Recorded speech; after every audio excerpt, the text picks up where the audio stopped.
And now, broadcasting from deep behind enemy lines in the occupied territory of the Socialist Republic of California, your host, former California State Assemblyman and Governor candidate, Tim Donnelly. Hey, welcome back to the Radio Free California Network. It is a gorgeous, sweltering... I need some more adjectives. When you have to turn the air conditioning on in Twin Peaks, you know it's a hot day out. And, of course, not all the heat is restricted to Southern California. We've got an update. Someone in the Republican field, other than Trump, pulled a Trump. We've got Ted Cruz, got a clip of him calling Mitch McConnell a liar. You know, when someone at the presidential level calls someone else who is the majority leader in the Senate a liar, first of all, that's explosive because you're not supposed to tell the truth about the people in your own party. And Ted Cruz is once again showing that he's got the right stuff. I mean, Mitch McConnell, the so-called majority leader of the Senate, this is a guy who stood watch over Obamacare.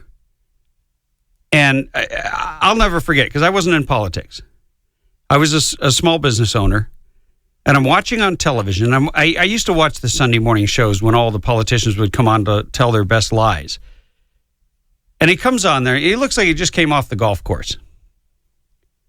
And he says, well, you know, we fought really hard. And, gosh, we just came up short.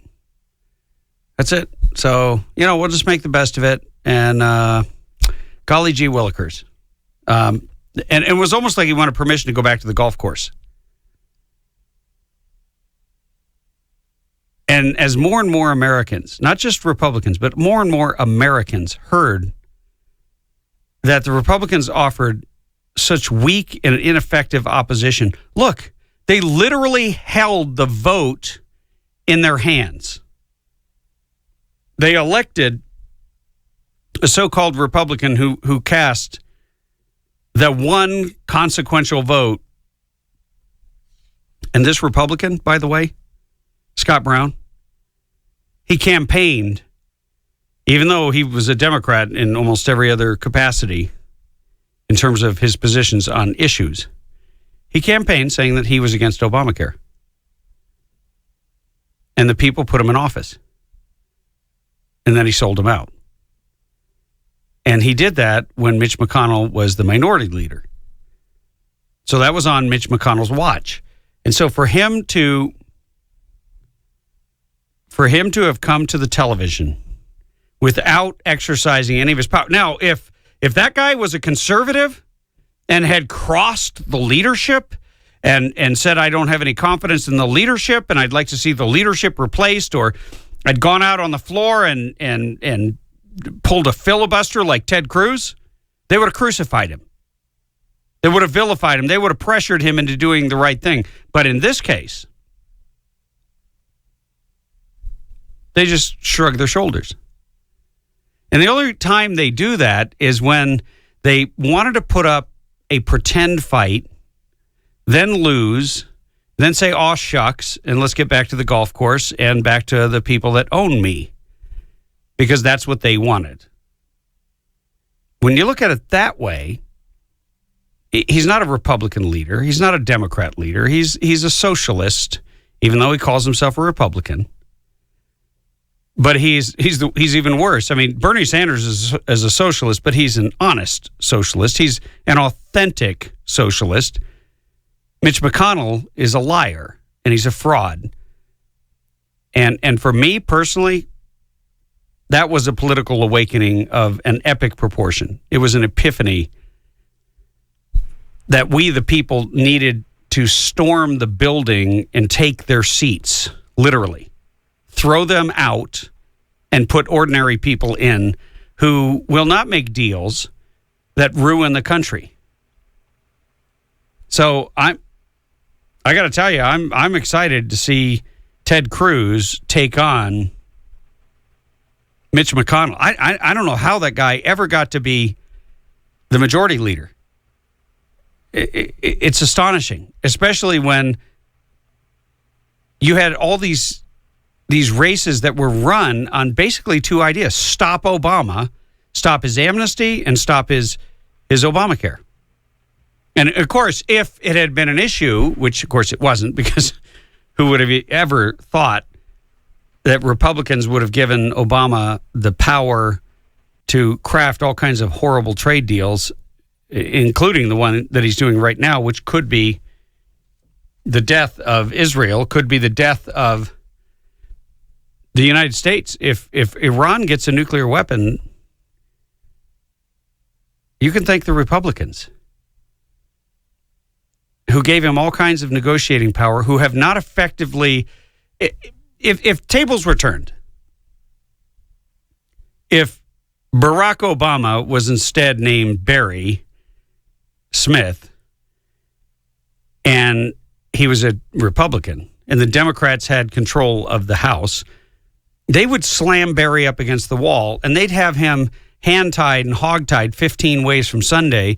He wouldn't be able to push any of his agenda. He certainly wouldn't be able to skate through and have guys like the majority leader helping him do things to America that are a disaster. I still remember how I felt when Mitch McConnell came to that Sunday morning talk show and couldn't have cared less about the passage of Obamacare. It was all part of a charade. And I thought, Americans, we deserve someone in office that will fight on the battlefield for us. And even if they lose, at least they fought. Someone who will give everything, give their all. And the only reason they didn't succeed is because they were taken out of the fight, but they're still crawling and clawing their way across the battlefield to re-engage. That's the kind of champion that we need. And of course, we've seen it in Donald Trump. He's willing to engage anybody, anywhere, anytime. As a matter of fact, when we come back from the break, we'll play you a clip, the one I was talking about last week of him down at the border. It's great. But I also want to get into the Ted Cruz clip, because I think you're going to be surprised. Hey, we've got to have a bench, because we know that the left is expert at taking out the best candidates and leaving the fluff, leaving the chaff. And the chaff is not going to beat the Democrat Party. The Democrat Party is too good at winning, even when they don't deserve it. And the Republican Party is expert at giving away victory, at standing in their own way and stumbling over themselves and achieving virtually nothing, even when they do win. Anyway, we'll take your calls and we'll cover a couple of these clips when we get back. 323-746-TALK. You're listening to the Tim Donnelly Show here, the Radio Free California Network. We'll be right back.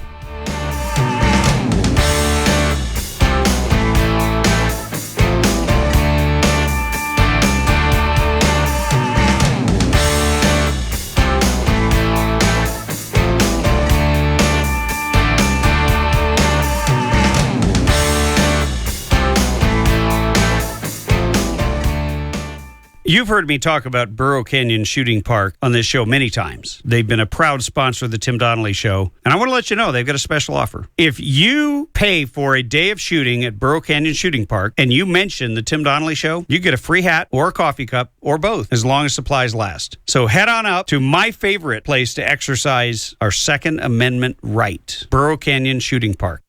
Liberty's in jeopardy. I will always do what's right. I'm out here on the front line, so sleep in peace tonight. American soldier, I'm an American.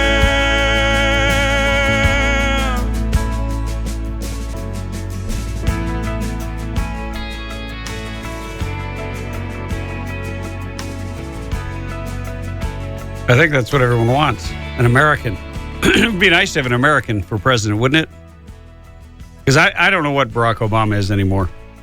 If you want to call in and whine about the fact that I just said I don't think he's an American in his heart, go ahead. 323-746-TALK. As a matter of fact, we haven't really had any opposition callers. Where's all the people that disagree? What, are you guys afraid to pick up the phone? We don't bite. Come into the water. It's cooler than the air. Hey, let's you got to love the Trumpinator. The guy goes to the border. The politicians in the Obama regime disinvite him. And they blame it on the rank and file. The rank and file doesn't make any of those political decisions. They love Trump, I'm quite sure.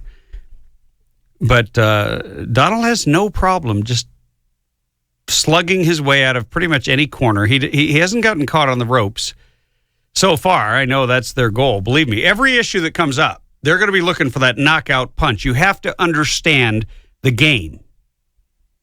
That's the game. And if they ever get him in the position where they can just knock him out cold, you will have the Republicans, you will have the left-wing media in perfect alignment, because that's what they want. They don't like having an outsider come in and take over their game, because that's all it is to them, is a game. But Trump's changing the rules. Check it out. Well, thank you very much for being here. It's been an amazing experience. Mexico is booming, absolutely booming. And Jesus, the city manager, and Pete have done an amazing job right here. But a lot of what's happening here is because of the fact that Mexico is doing so well. It's just doing beyond what anybody ever thought.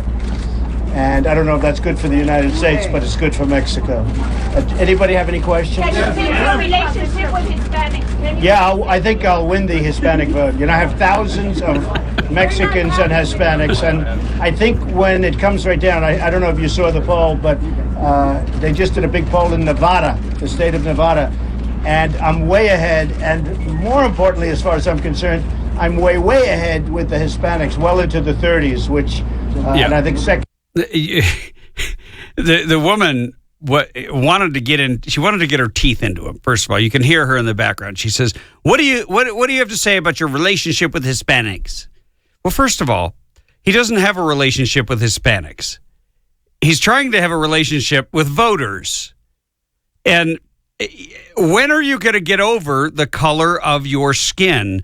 Does every single person who has come to the United States from Mexico or Central America or a Latin American country, do they all have to think alike? Is this some kind of rule that is enforced by the so-called Hispanic journalists?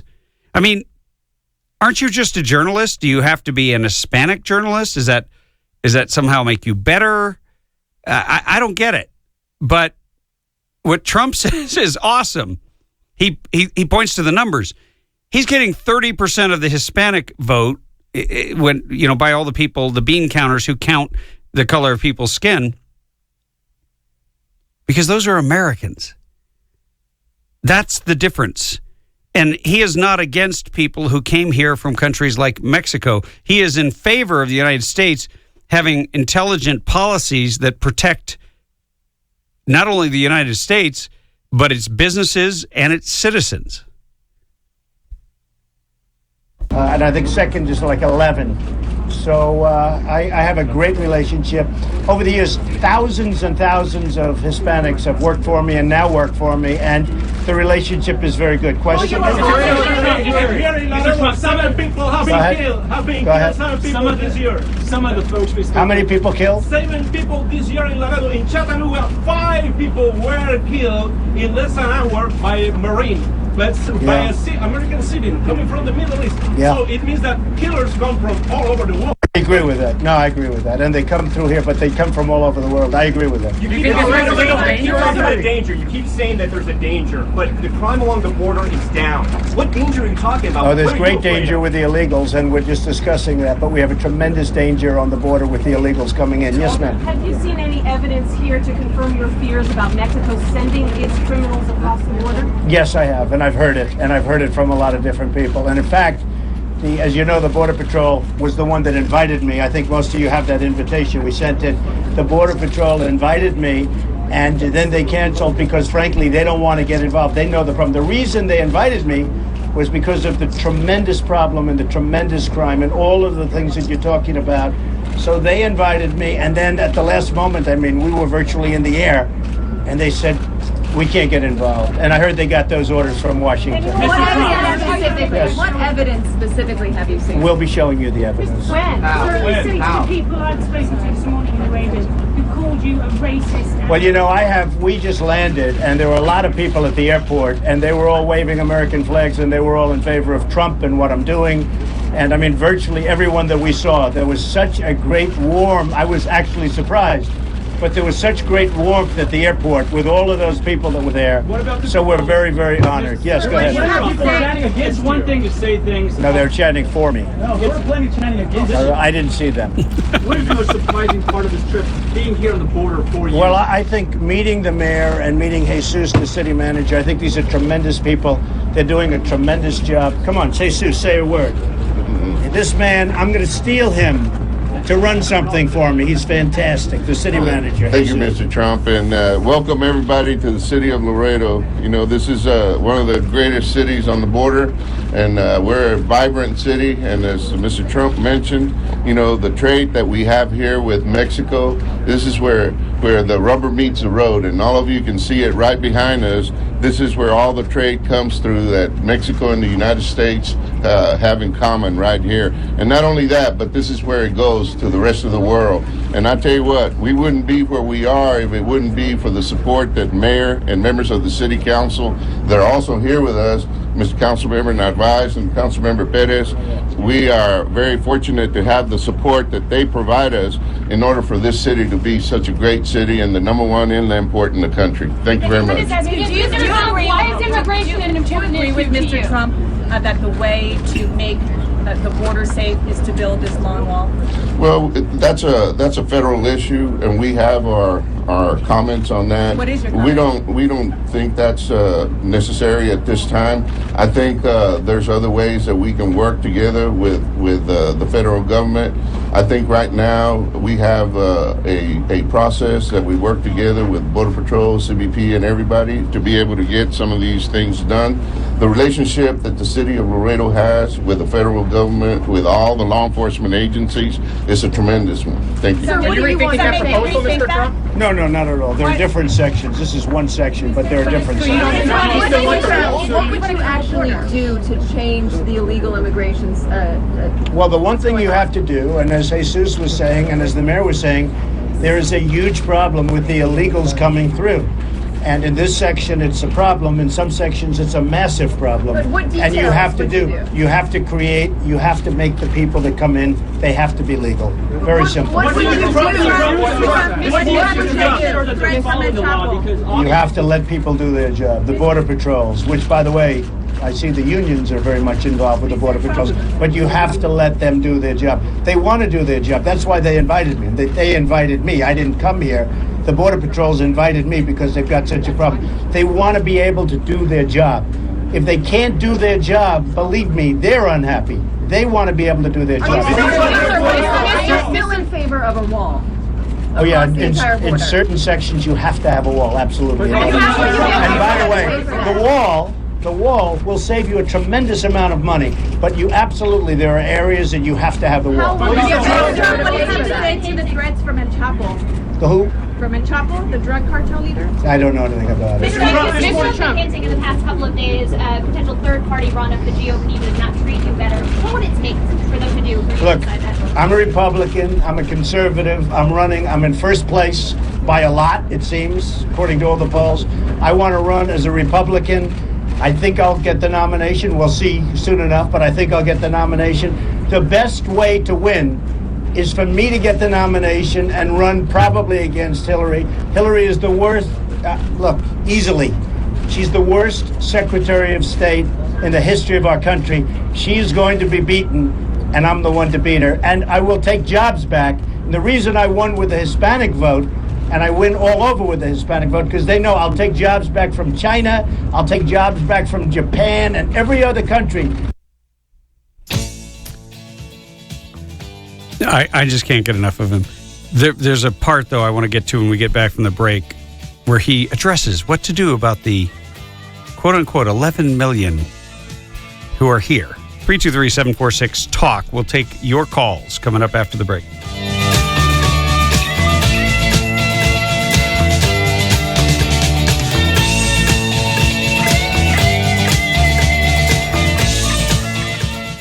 If you've been listening long to the Tim Donnelly Show, you know that we talk constantly about defending freedom and about defending our natural inalienable rights. The Firearms Policy Coalition is a partner of the Tim Donnelly Show. But more than that, they're on the front lines every day in Sacramento and all across the state, in the courts, defending your Second Amendment right. That is a natural right that the government merely acknowledged in the Second Amendment. If you value your freedom, then you need to join Firearms Policy Coalition. Become a member. I'm a member, and I'm happy to support an organization that is doing such an incredible job. Go to joinfpc.org. The Tim Donnelly Show sent you.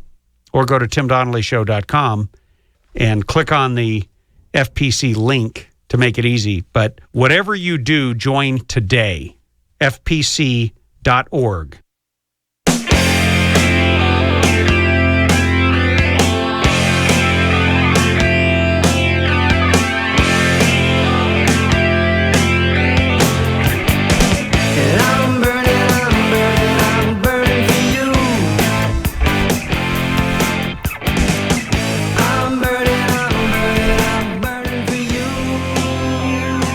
You are listening to the Radio Free California Network. I am your host, former California State Assemblyman and gubernatorial candidate, Tim Donnelly. And I'm back from a long journey. I left Friday after the show, headed up north. Of course, the Noskinator was not here. She was out partying, having fun, celebrating what every young woman would love to do, which is go to a wedding, and they have rehearsals, and then they have dinners, and then they have get-togethers. And tell the truth, you were down there in San Diego hanging out at a wedding. I was living the life. Wow. But of course I had the Tim Donnelly Show in my mind the whole time. Hey, we got this. Me and Sean handled. Sean McNeil was phenomenal on Friday, and it was definitely a good show. And I'm glad you had fun. Thank you. I went up north, and my youngest son went with me. We stopped in Fresno, then got up early, drove to Sacramento, did a training, and by the way, this referendum is starting to explode across the state. It was rather extraordinary, the demand and the interest and the explosion of people that are beginning to get involved. And I believe later today we're going to have an announcement regarding SB 277 from the chairman of the Libertarian Party. But let's get back to the Trumpinator, because we were just about to get into the juicy part when we had to go to break. So go ahead and roll it from wherever we stopped. The reason I won with the Hispanic vote, and I win all over with the Hispanic vote, because they know I'll take jobs back from China, I'll take jobs back from Japan and every other country that's killing us. I'll bring the jobs back, and the Hispanics are going to get those jobs, and they're going to love Trump, and they already do. Who's ready to apologize to those Hispanics that have no by your words? No, they weren't insulted because the press misinterprets my words. Mr. Trump, what would you do with the 11 million undocumented immigrants who are already here? The first thing we have to do there is you go. strengthen our borders, and Hold after on. that, Hold on. What would you do with the 11 million undocumented immigrants? See, the number is as false as the description. There are no undocumented immigrants in this country. Immigrants, by the very nature, have documents. They come through checkpoints. They seek permission for entry. So, first of all, we're not talking about immigrants. We're talking about aliens because that is the correct legal term. That is the term that the Border Patrol, that is the term that the federal government has always used.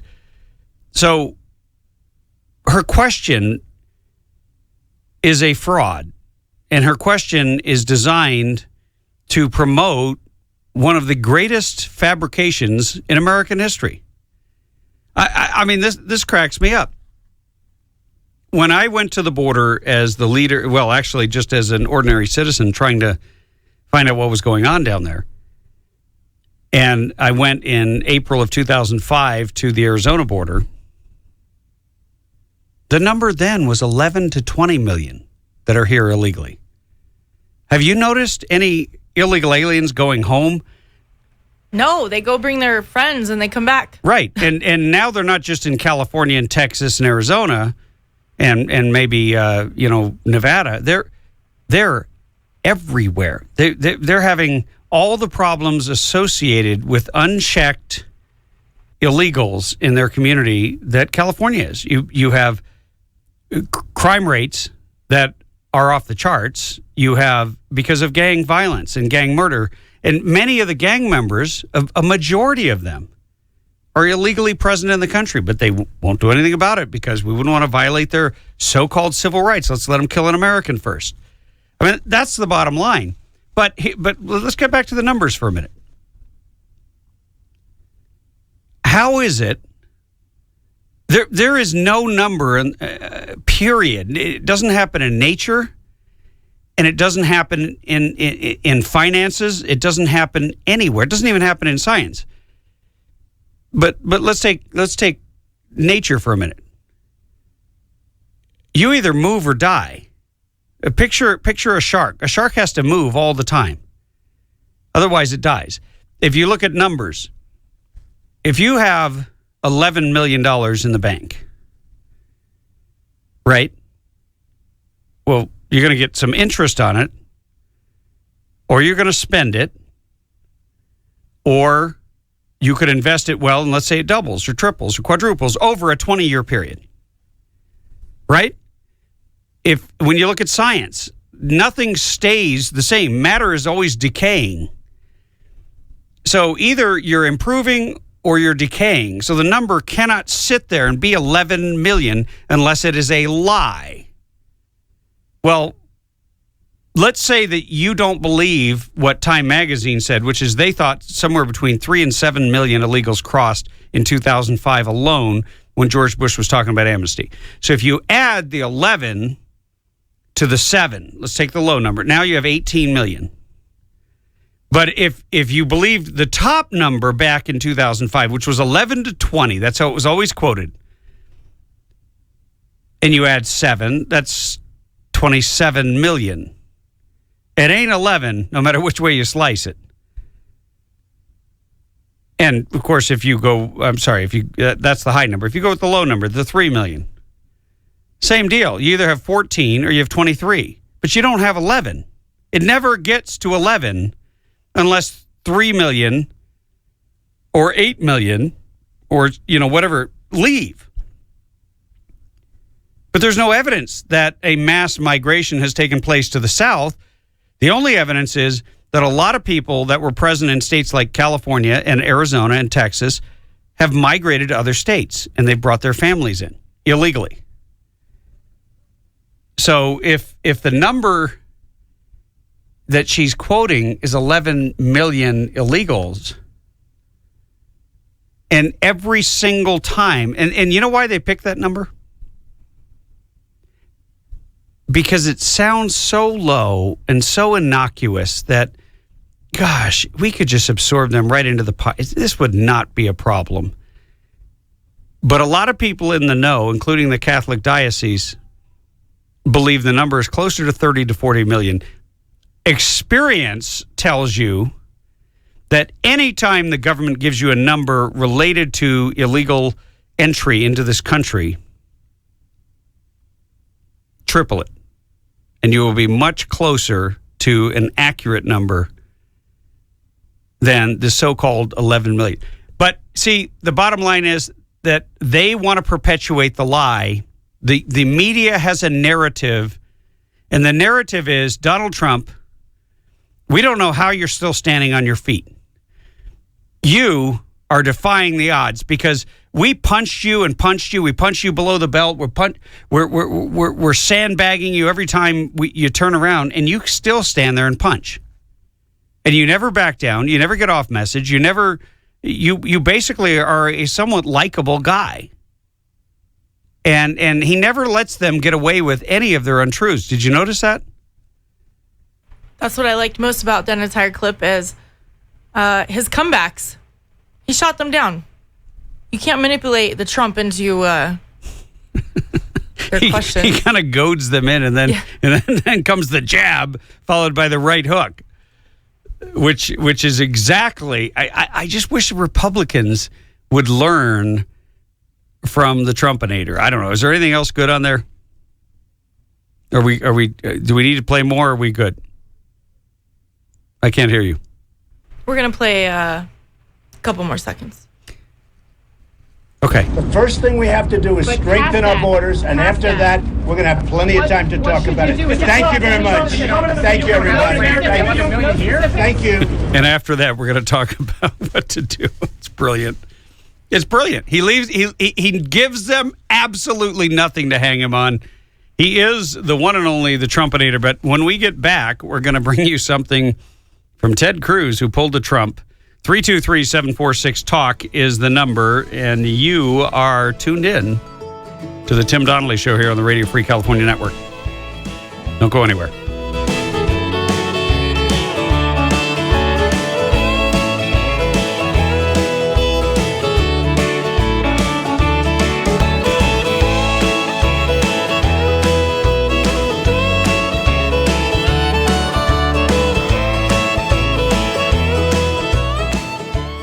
Hey, if you find yourself in my hometown of Twin Peaks, don't leave without stopping by the Grill at the Antlers Inn. It's right in the heart of Twin Peaks. They serve dinner every night. They're right there at Highway 189 and Bear Springs Road. They have the best steaks, the best sushi. No matter what you have, make sure you call ahead for a reservation. 909-336-2600. 909-336-2600. And tell them Tim Donnelly sent you.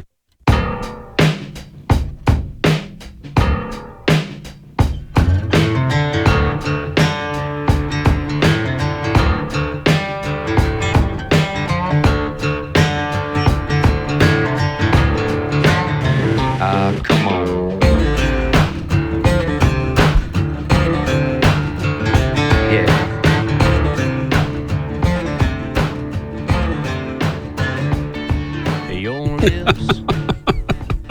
You just can't make this stuff up. So you've got Senator John McCain, who is a huge fan of Donald Trump. He's the one that was whining about how Donald Trump landed a blow on him. And it's ironic. Do you remember when we were talking on this show about the Import-Export Bank?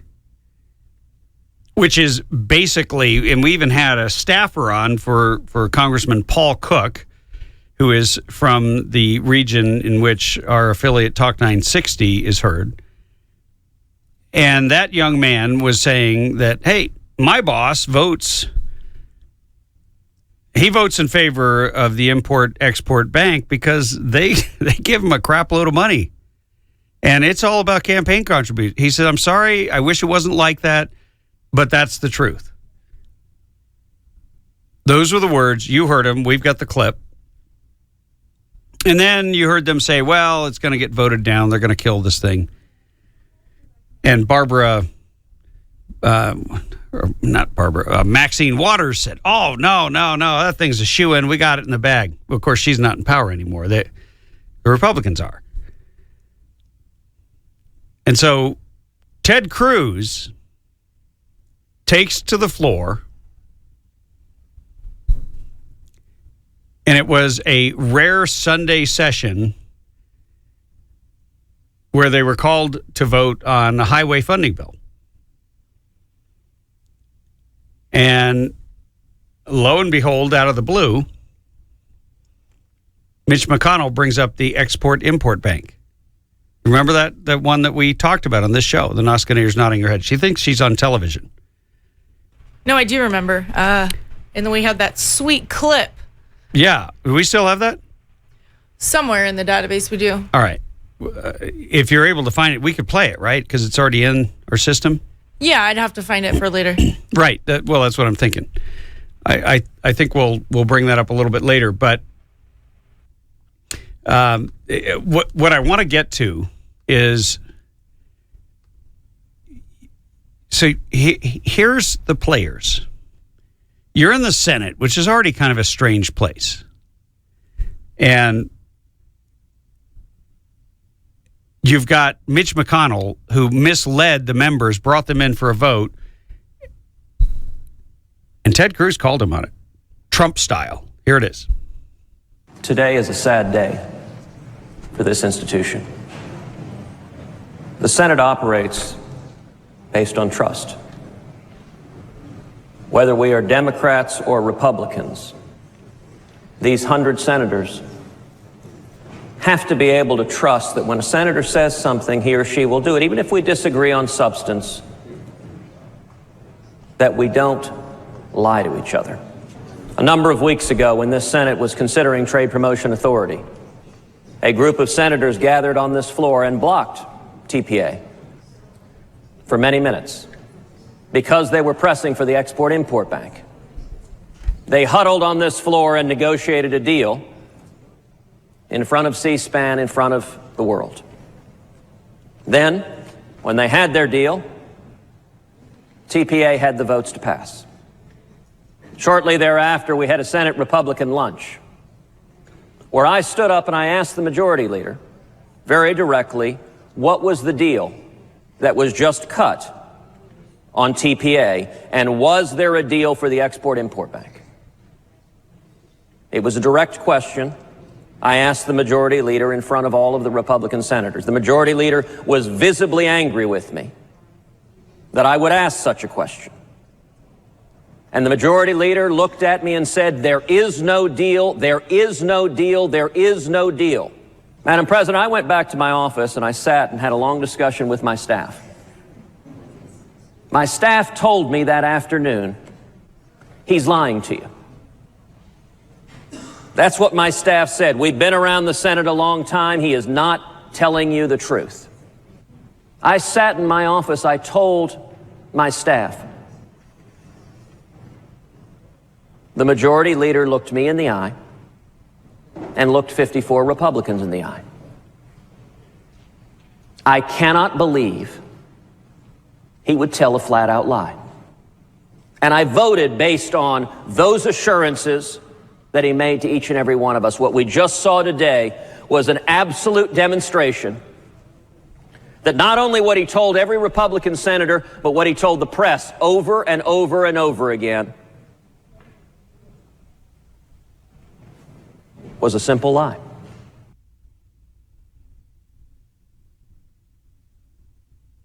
That is some really heavy truth.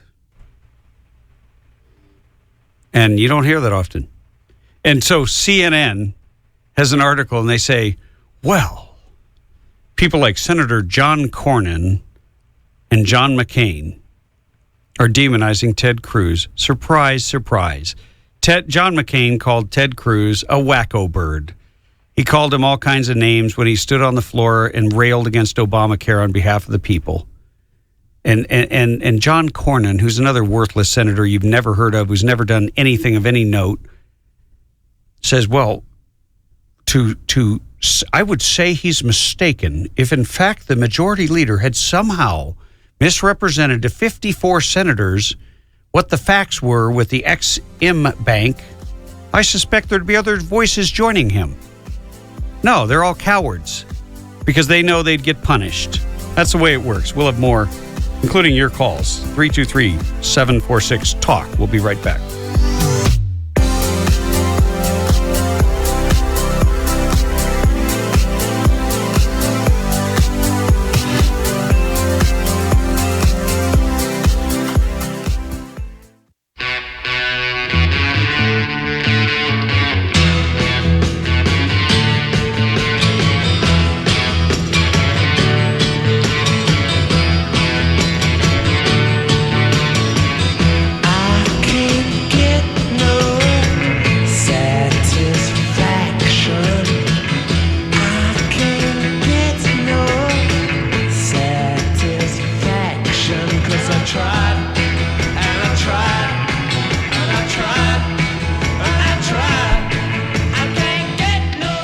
Meanwhile, back in California, it's one of those stories you got to put in the file. You can't make this bleep up. California marijuana boom destroying 25% of the stream flow. So in the middle of what Jerry Brown and his cronies are calling the most extreme drought of all time, you got the pot growers who are essentially diverting and blocking up 25 to 30% of the stream flows. I mean, if a farmer did that, they'd shut him down. They would have, I can't even tell you what they would have, but I'll get to that in a minute. I'm going to take a call from Ike from Phelan. Ike, welcome to the show. Hello, Tim. I'd like to have a little fun with Brother Obama, his name. So I've got an acronym for Obama. Here it is. Obtrusive, brazen, arrogant male agitator.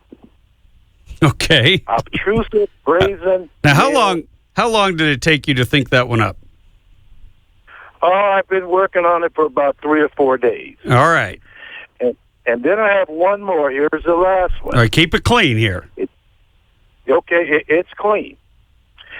It is harmful, influential villain.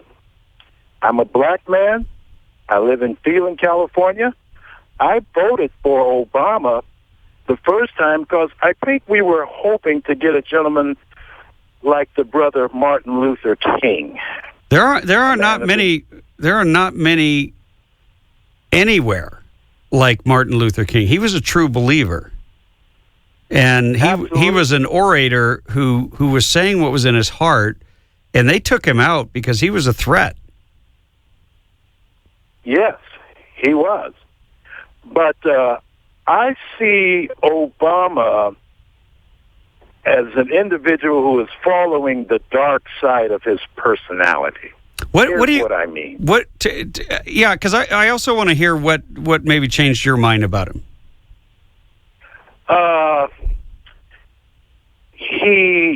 In my opinion, he's a deceiver. Yes, he's flamboyant, he's handsome, he's very expressive, he's an orator,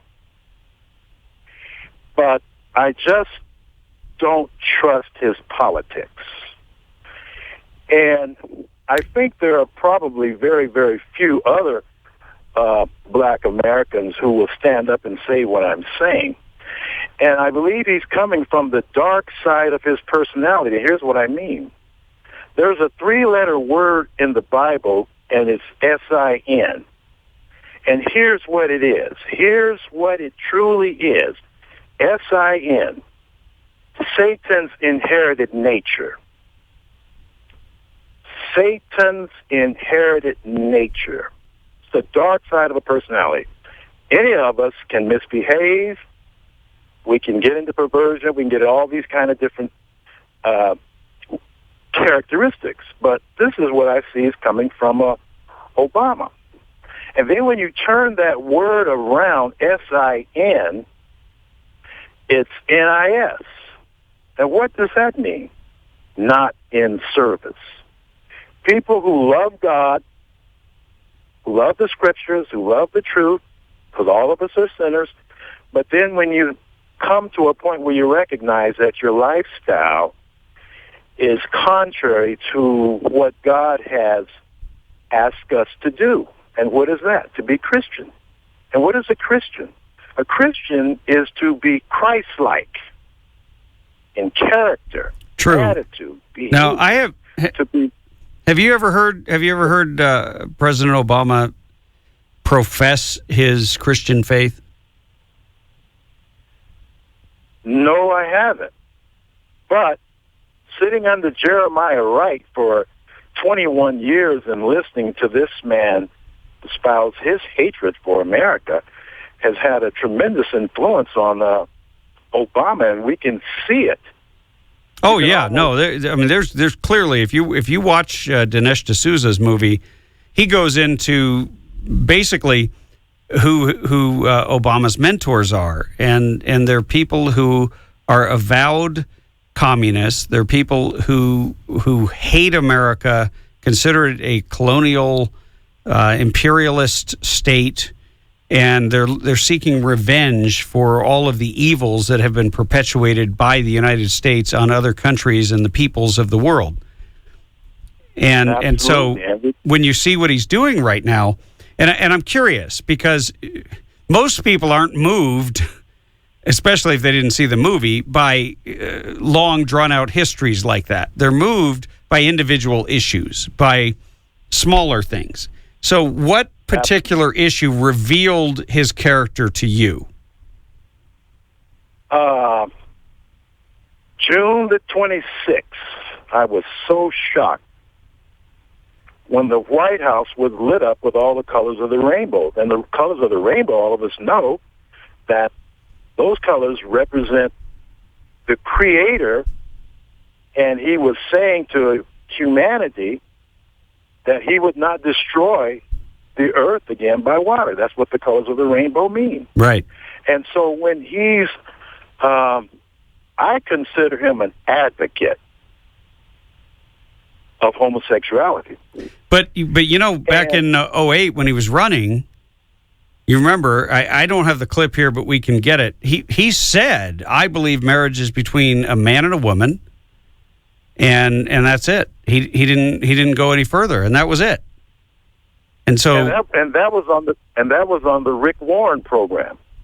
That's right. The TV evangelist. I listened to that carefully. But I'll share this with you real quick, and then I'll be on my way. You take the word live, L-I-V-E, then you spell it backwards. It spells evil. This is the dark side of anyone's personality when you act on it. When you spell the word lived, put a D on the end of it. You got devil. Turn that around. That spells devil. Well, so I'm seeing some things. Yes. I want to thank you for calling in. You certainly brought some interesting perspectives, and I think I'm really curious how many other people that might have voted for Obama. And it doesn't matter if you're black, white, or whatever. I just care what turned your mind to see Obama in a different light, because I think that's the thing. But Ike, thanks for your call. Thank you. Hey, fascinating, because I wonder, I really wonder how many people he fooled who are now saying, holy moly. I mean, every day. It's one thing to have a president with whom you disagree on the vast majority of policies. I'm sure a lot of people disagreed with Ronald Reagan on a lot of things.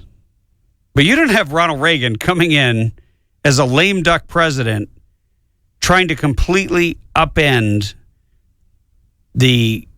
and completely transform through executive order by not going through the congressional, by going through the Congress, by not seeking the assent of the American people, but basically by unilaterally acting as a dictator. And by bridging and violating the separation of powers that was put there to protect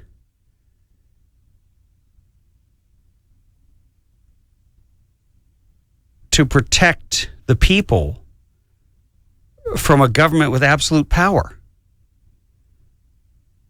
And I just wonder, hey, if you're somebody who woke up, who was an Obama supporter, you can admit it. It's all right. We're not gonna give your last name, okay? We're not gonna tell your friends and neighbors.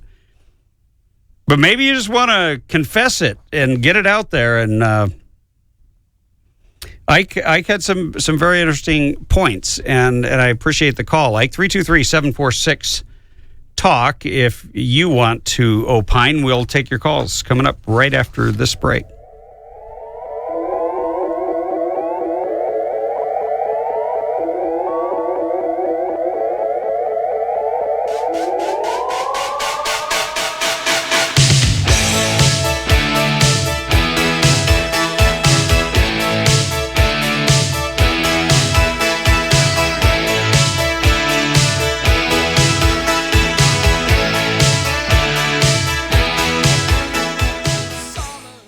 Don't you think it's about time you treat yourself or someone you love to something very special?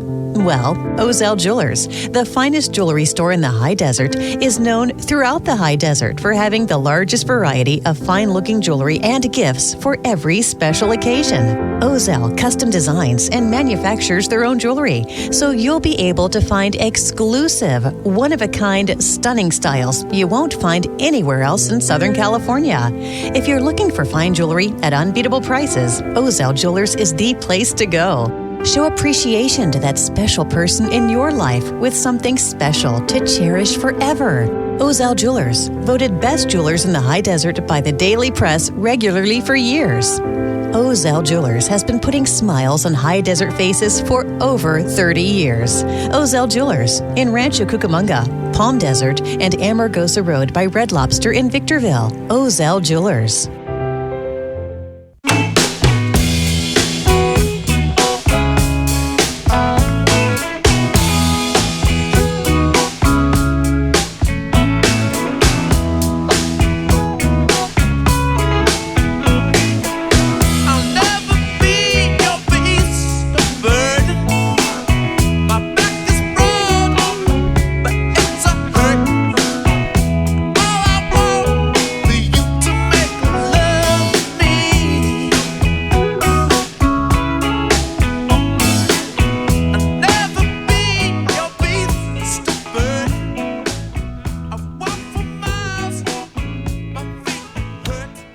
It's, I'm reading a story just totally on a completely different topic about CNN Global Affairs analyst Kimberly Dozier, who said that Mohammed Youssef Abdulaziz, did I say that well? Was that up to your par? It was great, but if you butchered it, that's fine too.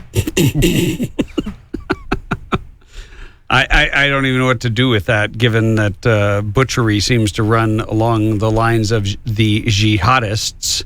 Had issues with being singled out for being Muslim. This reminds me of the storyline where you have a child molester who murders 17 kids in a neighborhood and chops them up and buries them in his basement. And we're told he had a poor childhood. He was abused as a child. And it's like we need to take into account. So let me read this and try not to freak out in there in the control booth. The Noscanator's giving me this look like she's going to come right through the glass. Don't kill the messenger here. No, I'm listening with open ears. I bet. Dozier stated, well, U.S. officials have been telling me, stop thinking about these people who follow ISIS, Al-Qaeda, or ACAP, whatever that is, as having a specific allegiance to one specific group. They say they could be admirers of all of them. When you look at some of the blog posts, which haven't been definitively proven to belong to Abdulaziz, but they are carefully talking about Islam in general terms and following jihad in an active way. Okay, let me rephrase that. Not following jihad, following Islam in general terms and then following jihad in an active way. How does that work? I thought Islam was a religion of peace. So how do you justify murder and I mean brutal murder of innocents, murder of children, murder of anybody and everybody who isn't as freaking crazy as you and doesn't take their religion to a psychotic commitment level like yourself? I mean, if somebody said it that way, maybe somebody else could hear it. You were going to say something. Now you're biting your nails. Yeah, because what I want to say, I probably can't say it on air. Oh, do I have to get my finger over the dump button? No. Okay. All right. We'll leave you in your conundrum. They talk about the followers of Muhammad taking up arms and actually bringing about the caliphate on the ground. So he's left us clues about what might have been motivating him. Also, look back to his yearbook posts when he talked about his name causing national security alerts. This is a kid who, from a young age, has had issues with being singled out for being a Muslim.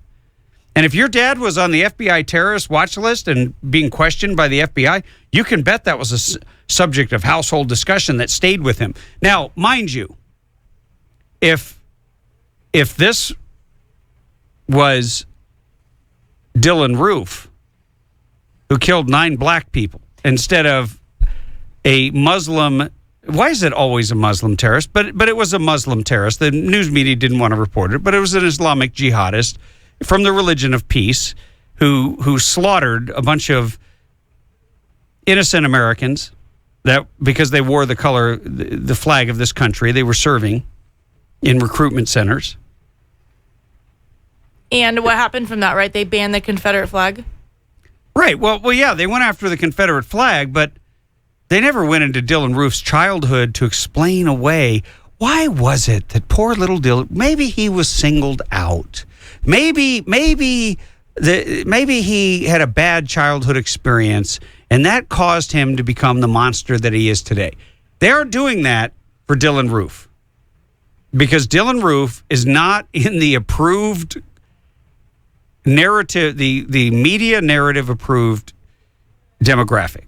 He has a bowl cut, though. Wasn't that part of it? No, that doesn't help. Oh. He's white. Oh, that's true. And he's from the South. And he likes the Confederate flag. So right there, Dylan Roof, no sympathy, no explanations, no childhood abuse. We don't care. We're gonna take guns away from every American in punishment for you because it was your white privilege. There's absolutely no justification for you. And look, I'm in the non-justification crowd. I want to be clear. But I'm also in the I don't care what your childhood was like. You don't get to kill people. I don't care that you're killing in the name of some bizarre, twisted religion that everybody in the media is terrified to tell the truth about. What, are they afraid that Sharia law will then, if we impose that we'll have to kill half the journalists or something when they say the wrong thing or wear the wrong outfit? And maybe they'll all have to dress a certain way and talk a certain way and cover them. The women will have to cover themselves from head to foot. I mean, is that the abuse of homosexuals and women within Islam and the tolerance of that and the fact that news media gives them a pass while they go after Southern Christians who are white anytime they get a chance really would make a fascinating study at the university level. I would love to see, because it's become a cultural war where the narrative is that Americans are always the bad guy and these poor innocent Muslims, man, they're just out there praying 3 times a day to Allah. They get on their knees and They eat hummus. I don't know. I mean, come on, give me a break. What the hell? You want to go do that crap? Go Fine. to your own country. Fine. That's your business. I don't really give a rat's ass. I don't want to turn my schools around and give you a classroom so you can pray in. What happened to the leftists who had the separation of church and state and could, said, okay, we're not going to allow Jesus in. We're not holding Bible studies in the school. Then why the hell are you letting Muslims pray in the schools? Why are you letting their precepts be taught in the schools? And why is it that you can't get outraged and mad and demand that the President of the United States actually say Islam is not a religion of peace, it is a religion of war. And it is a false religion because you continuously murder innocent people. And what kind of a faith is that?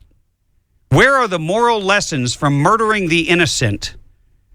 I ask. I don't know. Maybe you've got an explanation. 323-746-TALK. Did I channel your anger enough? Yeah. Because you look like you're about to explode, and I'm sick of being politically correct. I just don't understand how myself and so many other of my fellow soldier friends have put our lives on the line, and now they are here in our country, and our country is being sensitive to them. Well said. All right. More on the Tim Donnelly Show right after this break. Don't go anywhere.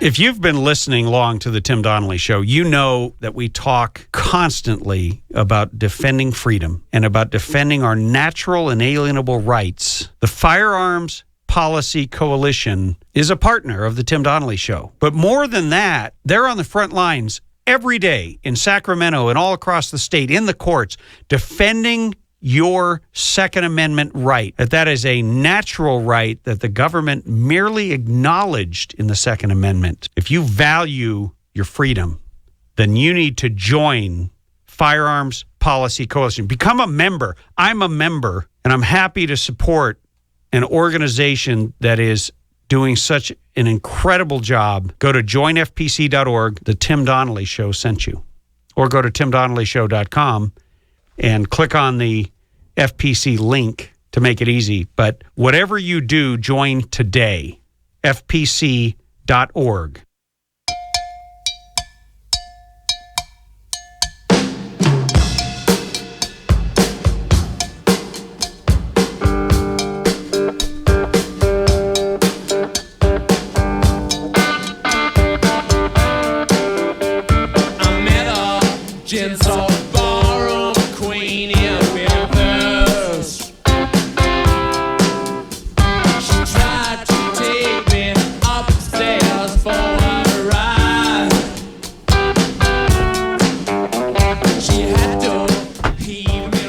Okay, so I'm going to take a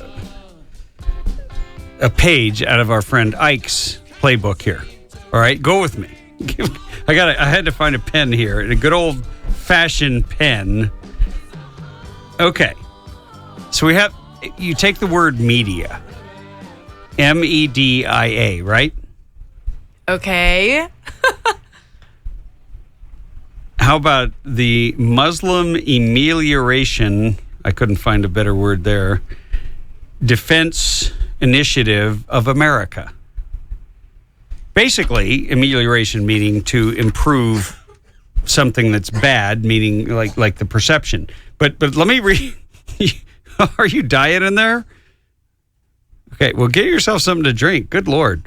All right, so I'm going to read you this last paragraph, which is what inspired me. Ike, you inspired me out there. All right. This is the final comment by this Ms. Kimberly Dozier. Sounds like a bulldozer.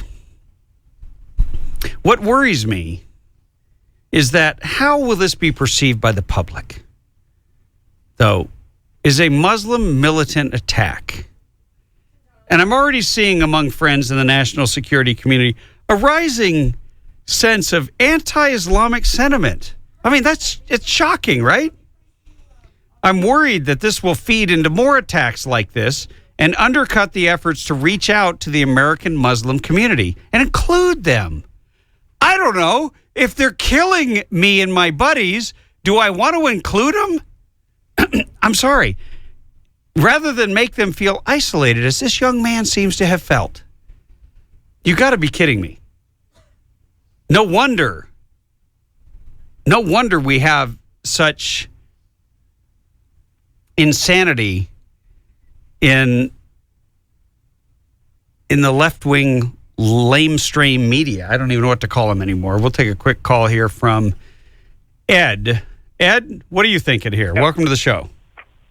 Well, I think there's a couple of things. First of all, the printed word of the religion justifies their behavior. If they want to go nuts, they can do so.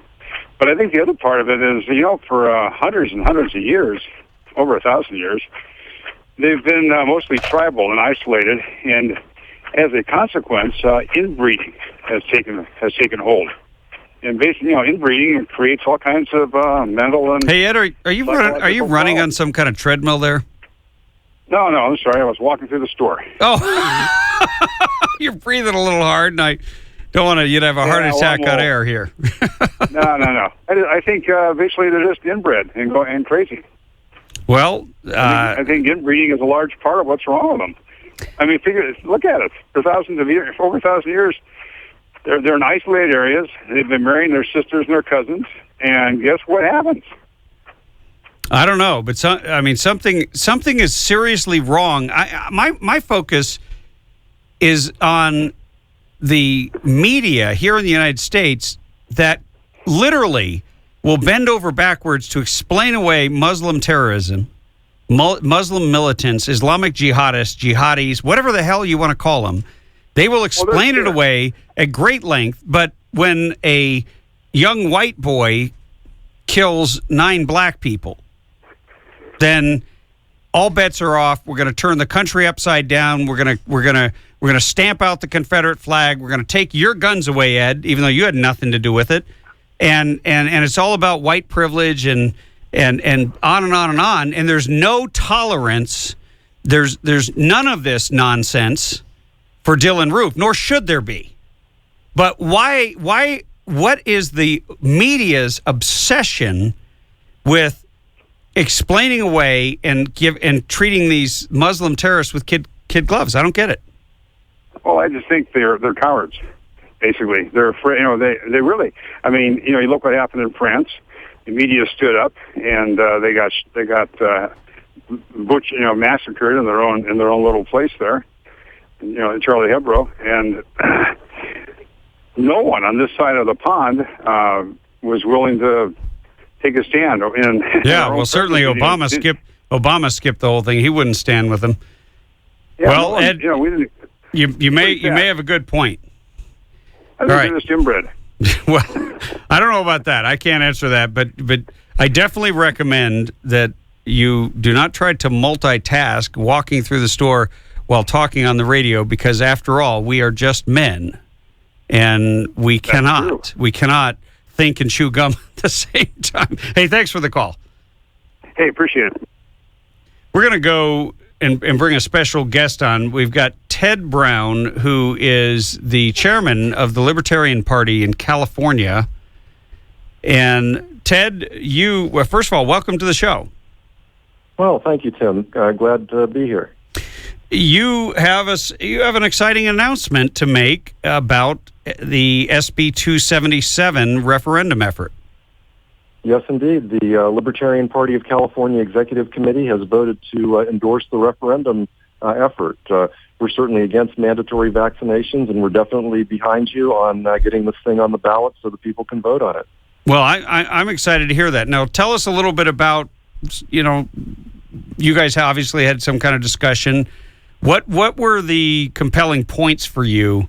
Because I think this is one of the most misunderstood issues, and I want to say, first of all, thank you, and I appreciate your endorsement and your support on that, because I think it is critically important.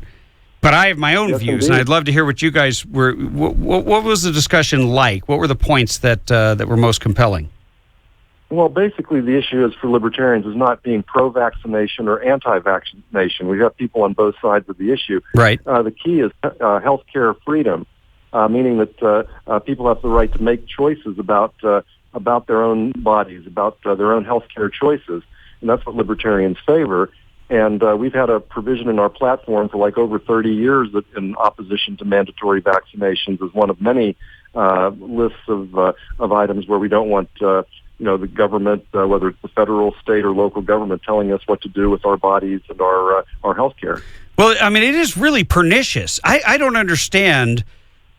And we're going to find out because it was the politicians who passed this, but I don't think the vast majority of people, when it is simply and properly and accurately explained to them what SB 277 does, which is you're going to vaccinate your kid with every single course of vaccination that we mandate. And if you miss one booster shot, we're throwing your kid out of school. So you're denied what is in California a constitutional right to a free education. So that serves as a great deal of intimidation, especially for people who cannot homeschool. They need to go out and make a living. Right, exactly. I mean, it's probably better off for the kids to be homeschooled, but people just can't afford that most of the time.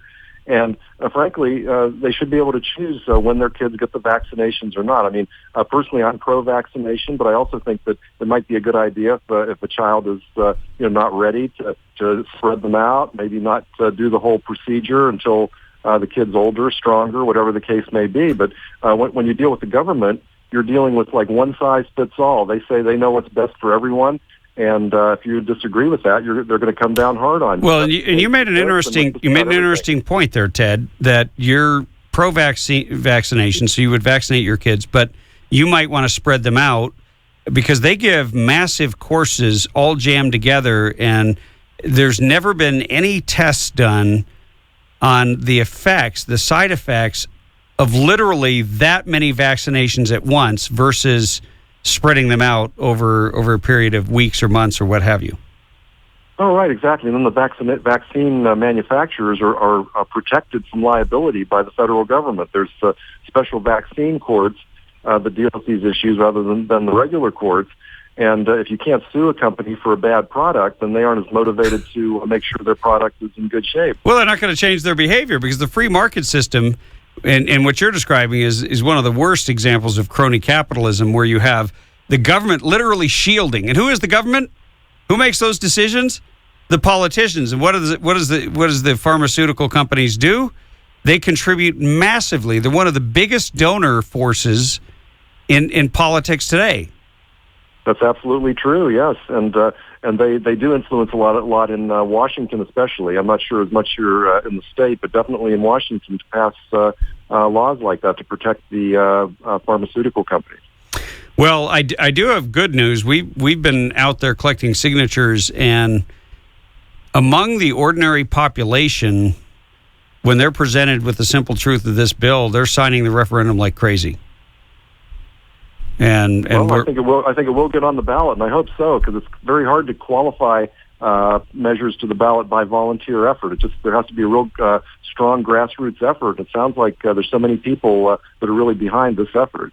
Well, there are, and we certainly welcome the Libertarian Party to join us in those efforts. We have a website. It's sb277referendum.com. We've got Facebook. We've even got volunteer groups popping up, volunteer Facebook groups popping up in every county where we're focused. I took a trip up north. We've got tremendous support. As a matter of fact, Janine Kloss, who is one of your executive leaders in the Libertarian Party, is heading up Sacramento County for us. And, this thing is really crossing party lines in a way I haven't seen any issue, period, in all the time I've been in politics. I know, it is amazing because to think that so many of the parents that don't vaccinate their kids and are worried about it are like very liberal parents, like in places like Santa Monica or in the San Francisco Bay Area, to be allied with those of us that are, against big government and the way government is treating people. Yeah. And it's funny, I vaccinated my kids. But I'll tell you something. After meeting parents whose kids have been severely injured, after hearing how many courses we do versus other industrialized nations, and after seeing some of the actual ingredients in some of these vaccinations, I don't know that I would do that again. There might be some that I would want to opt out of. And if I wanted to do that, my kids wouldn't be welcome in the school. And that right there is stupid government interference and intimidation. And I think we can get a lot of people to stand against stupid government. Hey, Ted, thank you. Absolutely.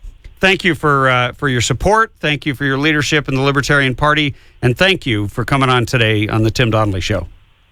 Very good. Thank you, Tim. You got it. Godspeed. Hey, we're going to take a quick break, and we'll be right back with more of your calls. Stay tuned.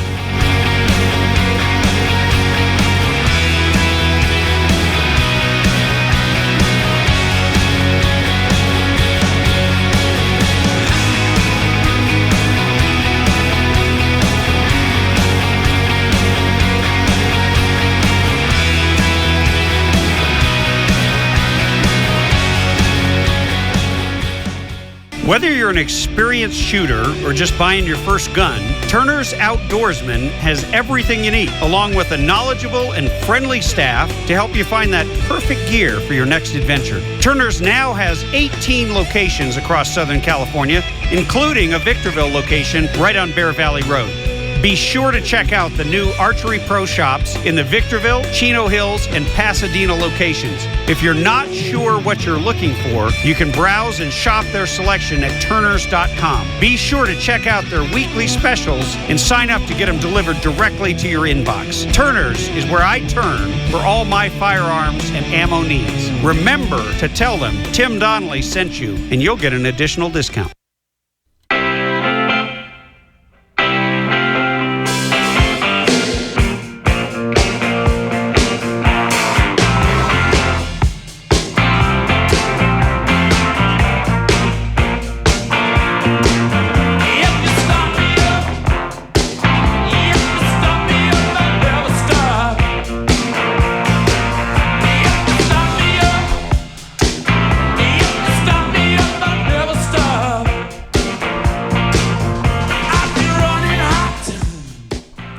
So I got a perfect setup for this article in Newsday. Democrats tiptoe into dangerous territory. The Democrat Party in Connecticut said this week that it has scrubbed the names Thomas Jefferson and Andrew Jackson from its annual fundraising dinner. The reasons?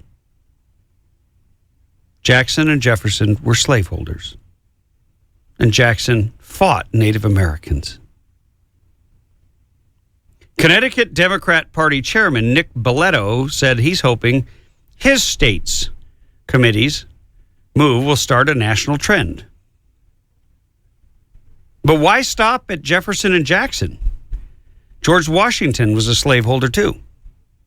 So was James Madison and John Jay, our nation's first Chief Justice. Almost half the delegates of the first Constitutional Convention owned slaves.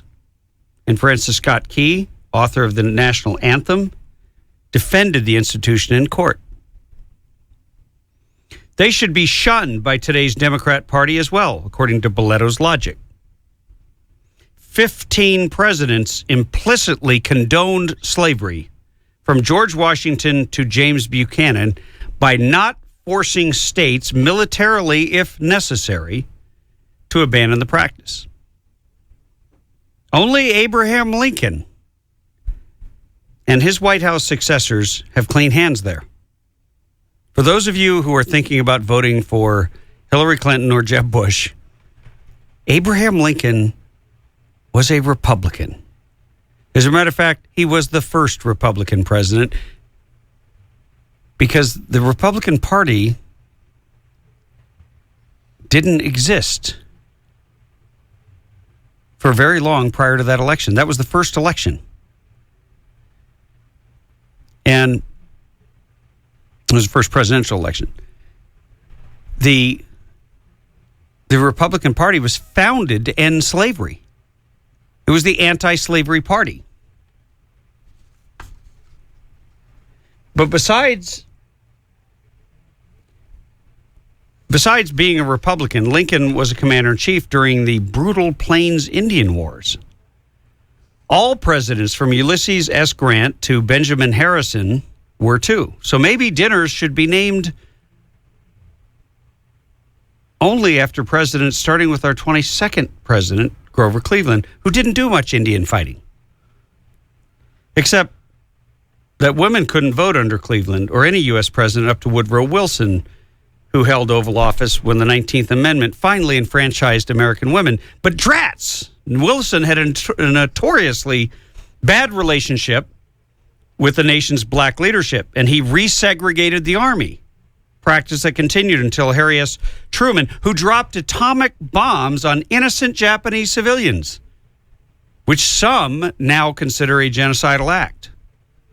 President John F. Kennedy was a shockingly offensive to women, if accounts from people like Mimi Beardsley are to be believed. Beardsley was a 19-year-old White House intern when Kennedy began sleeping with her, including in his and Jackie Kennedy's own bed. At one point, the president instructed his teen to perform a sex act on a colleague in his presence, which she did, according to her best-selling memoir. Then there is the same-sex marriage issue. Supporting same-sex marriage is all at once a moral axiom in today's Democrat Party. It is a basic civil right. As such, how could all the presidents leading up to the White House current occupant have missed it? How can anything be named after anyone who so clearly discriminated against gays and lesbians all these years? The only president innocent of all that offense is President Barack Obama. Perhaps exclusively Democrat Party dinners will be named after him exclusively. But then there's one pesky question of the Democrat Party name itself. Because wasn't it the pro-slavery party? Sure, Democrat Party has evolved. But why carry the burden of its historic shame? It's as bad as a Jefferson or Jackson dinner. We'll be right back after this break.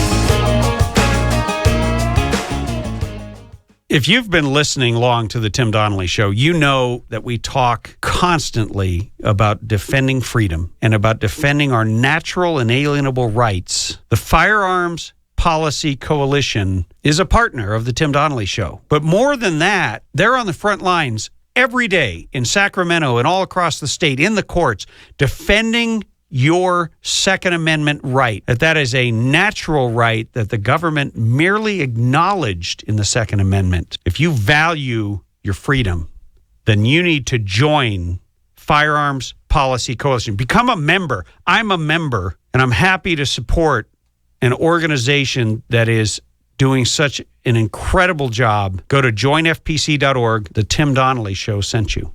Or go to timdonnellyshow.com and click on the FPC link to make it easy. But whatever you do, join today.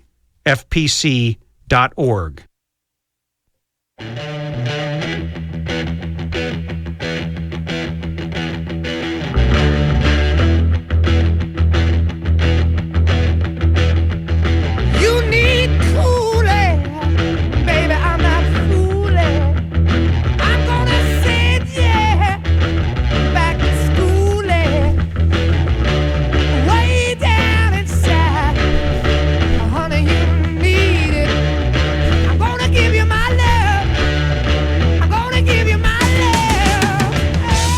So it really is the height of arrogance on behalf of the Democrats to ban the Confederate flag, to ban Jefferson, to ban... I mean, I just read you an op-ed where basically you should pretty much ban everybody but Barack Obama. He's the only saint among all these sinners. I mean, you can't even like Abraham Lincoln, who gave his life to end slavery because he participated in the Indian Wars. But they ignore the fact that the Democrat Party was the party of slavery. They defended slavery at every turn. They wanted to perpetuate it. They wanted to expand slavery to all the new states. You know what's really sad is so many people forget history because it's not taught accurately anymore. We're too busy focusing on gay history. Let's include gay people and highlight them in a positive way. You know, that sounds really nice. Doesn't that sound nice?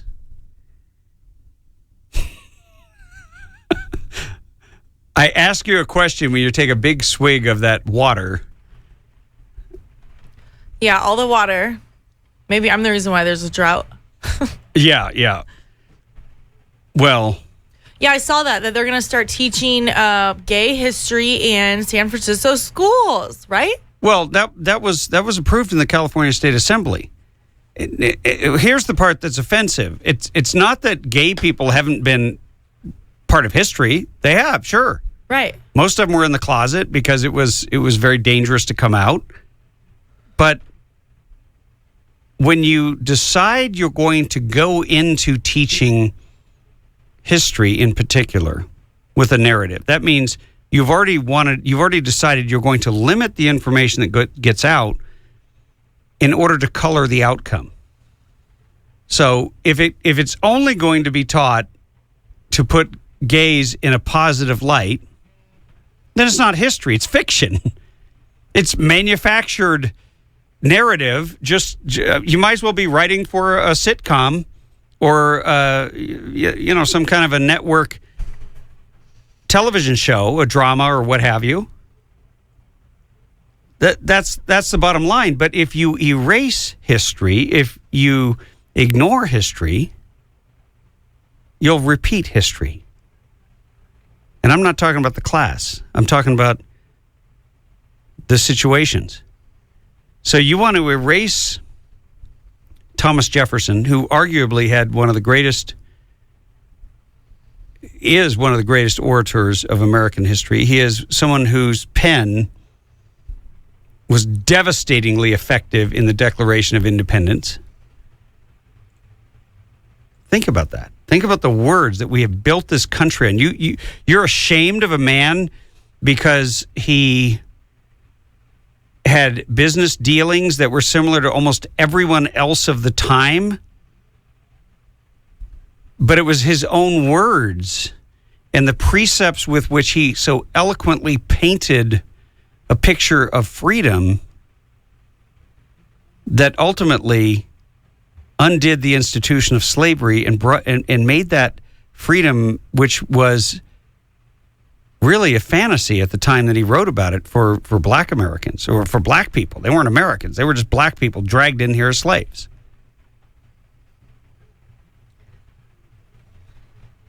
But the promises of liberty, of a government that would defend your natural right, that you had a right to life, liberty, and the pursuit of happiness, those words could not stand side by side with the institution of slavery. You had hundreds of thousands of men who gave their lives to make that promise a reality. And you know what it is? The Democrats are ashamed of America. You have too many Democrat leaders, the Marxist progressive ones, not the average Democrat. They're ashamed of America. I don't know, maybe we could start a government program for them. Since they don't want to deport the illegals, maybe we could deport them. Send them to an island somewhere. Send them to France so they could enjoy real socialism. Do you know how many people are who are job creators are leaving France because the tax rate's like 75% of what you make? The government steals from you. Wow. I mean, that's insane. And people are leaving. And so what do the government planners do? Do they make a plan that doesn't require the theft of 75% of your efforts, of your hard work, of your labor, of your capital? No. They send hitmen after you, financial hitmen to try to recover your assets and just tax the living crap out of you and steal from you in one final hurrah as you are walking out the door with an exit tax. I'm sure Jerry Brown is doing the same to people of means who dare leave the state of California. But one thing that I find rather amusing and interesting, I started talking about earlier, one industry that hasn't left California is the marijuana industry. They're growing that stuff mostly on public land. Now think about that. And if you happen to walk across a marijuana grow, there's a pretty good chance that you'll never be seen again if the people guarding it there are standing there with their AK-47s. They're going to shoot you, and then they're going to bury you in the hill. So wait, they're allowed to be armed? They're allowed to possess flat-out illegal weapons that are fully automatic. Huh.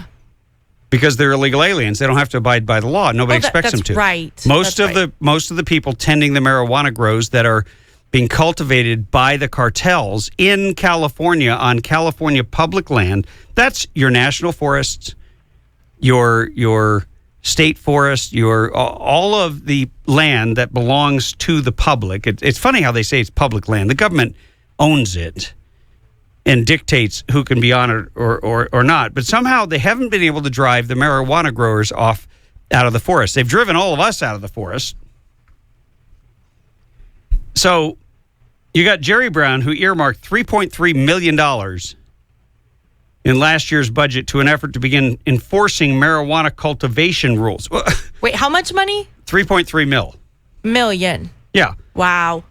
So the multi-agency Cannabis Pilot Project will enforce environmental protections in cannabis cultivation. It sounds really San Franciscan-y, like it's very, we're going to just go out there and help manage the cultivation of cannabis.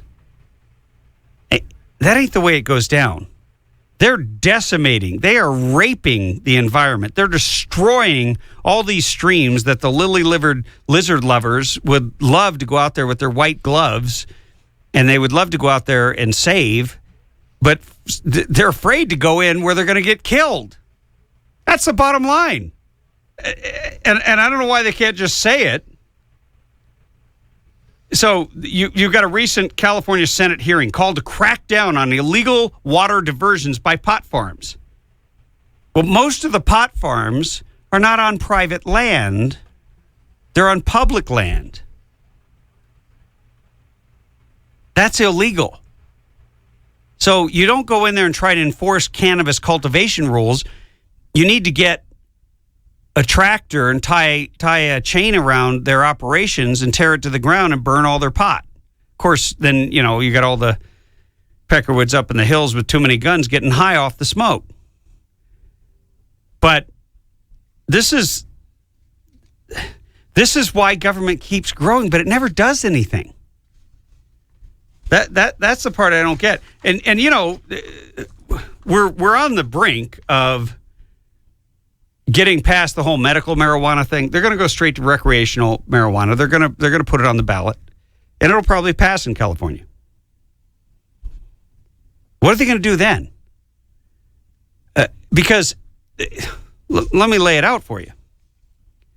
If you're able to make billions of dollars selling pot, but you don't have to pay for the water, and you don't have to buy any land, you just set up on the government's land, and nobody will touch you because you pay off the right politicians, you pay off the regulators, and everybody looks the other way because they're also really afraid of you. That's a great deal.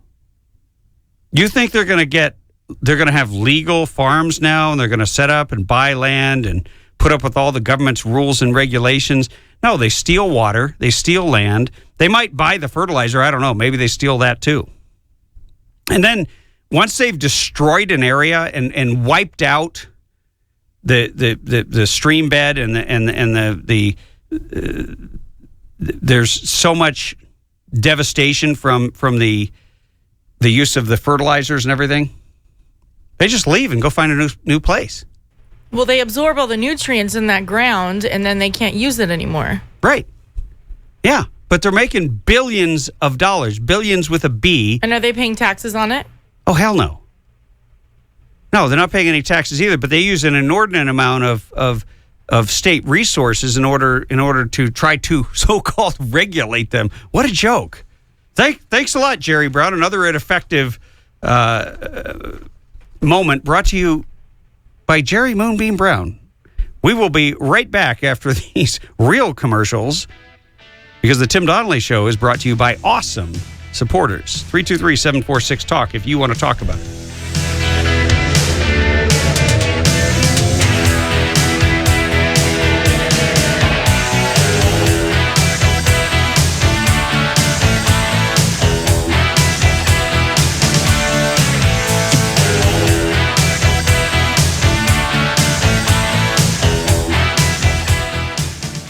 You've heard me talk about Burro Canyon Shooting Park on this show many times. They've been a proud sponsor of the Tim Donnelly Show. And I want to let you know they've got a special offer. If you pay for a day of shooting at Burro Canyon Shooting Park and you mention the Tim Donnelly Show, you get a free hat or a coffee cup or both as long as supplies last. So head on up to my favorite place to exercise our Second Amendment right, Burro Canyon Shooting Park.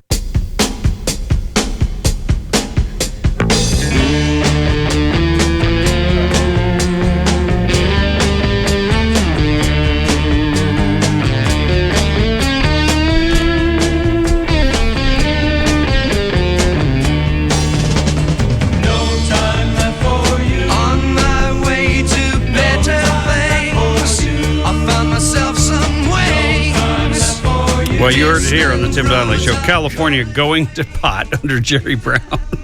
Sorry, I couldn't resist. So, in other... Oh, where is that story? There was a story that was related to that. Oh. It's online. Yeah, I'm looking at it here in the old-fashioned paper pile. So, in a strange coincidence, El Nino watch. The so-called experts, and I'm afraid these are the same experts that have probably predicted the global cooling next ice age, global warming, global climate change. And damn, were they ever accurate on that. We've had weather every year. Sometimes it's hot, and we call that summer, and sometimes it's really, really cold, and we call that winter. But they're saying that this new event, this El Nino, could be the strongest in recorded history. Now, I'm hoping and praying that the so-called experts are right, finally. They're saying there's a greater than 95% chance of a strong El Nino, and a greater than 60% chance of the strongest El Nino ever reported in North American history. I don't know why they call it El Nino.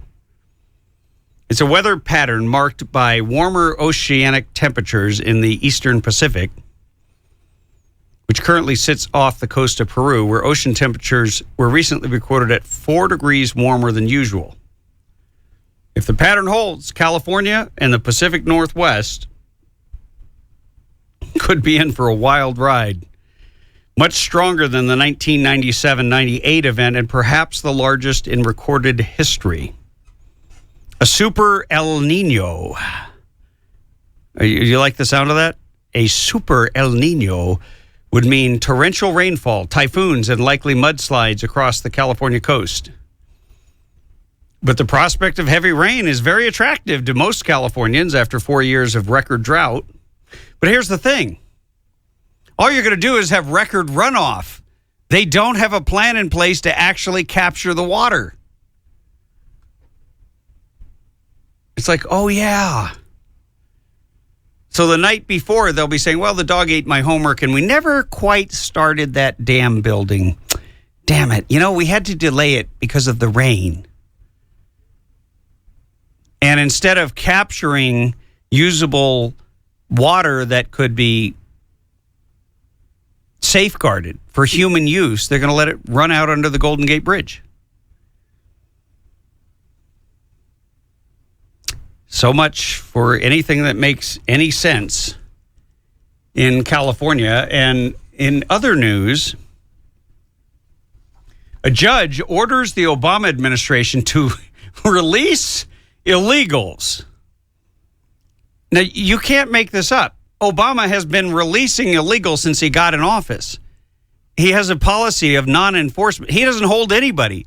So I guess they accidentally held some people in some facilities that some activists took some pictures and said they were deplorable conditions. And so the judge ordered the Obama administration to release the illegals onto the streets of America. Welcome to California.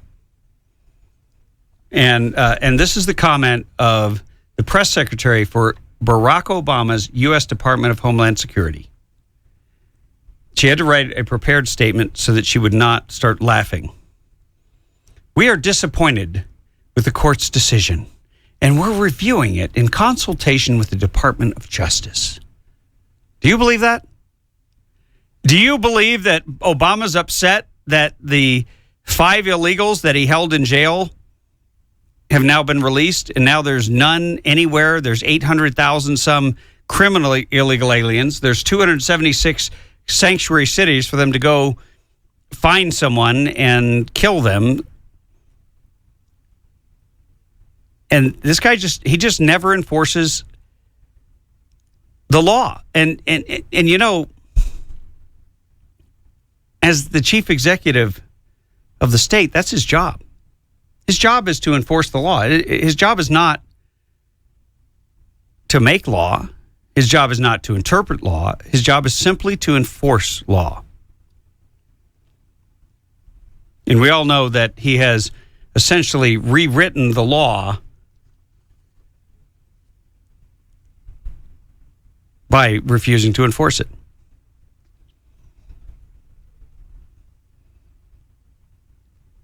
And until more people die, because you know what's going to happen. It's all going to die down. At some point, Donald Trump will probably be character assassinated out of the way. And they'll put up some trumped up candidate who is not the Trumpinator. They'll prop up some candidate. And nobody will be talking about Jameel Shaw. Nobody will be talking about Catherine Steinle, whose life was extinguished on Pier 14 in San Francisco for no reason other than Kamala Harris and Gavin Newsom and others want to have us make that city a sanctuary for illegal aliens. They don't care. You know, the cost of a few American lives, so what? We get to have all these illegals in our country. They'll work for free. They're basically a slave labor, second-class citizens. We can take advantage of them. We can abuse and exploit them. And we can absolutely damn guarantee they'll be there to vote for us. Because we're the ones pushing for amnesty. We're going to give them everything. We're going to give them the whole American dream, which includes full welfare. And every freebie you can imagine, as long as you vote Democrat. Sorry, I'm just on a rant. We'll be right back.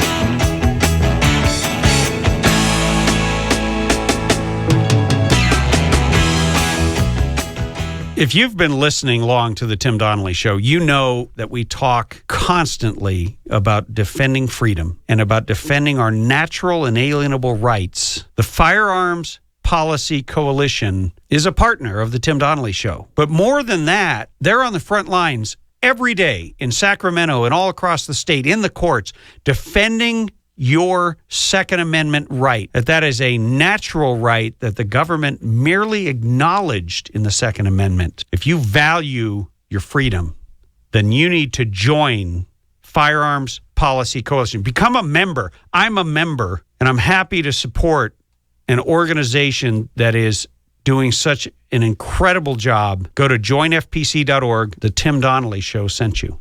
Or go to timdonnellyshow.com and click on the FPC link to make it easy. But whatever you do, join today.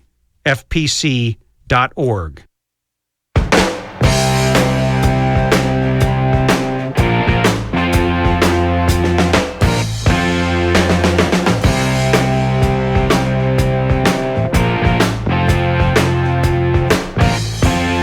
Well, I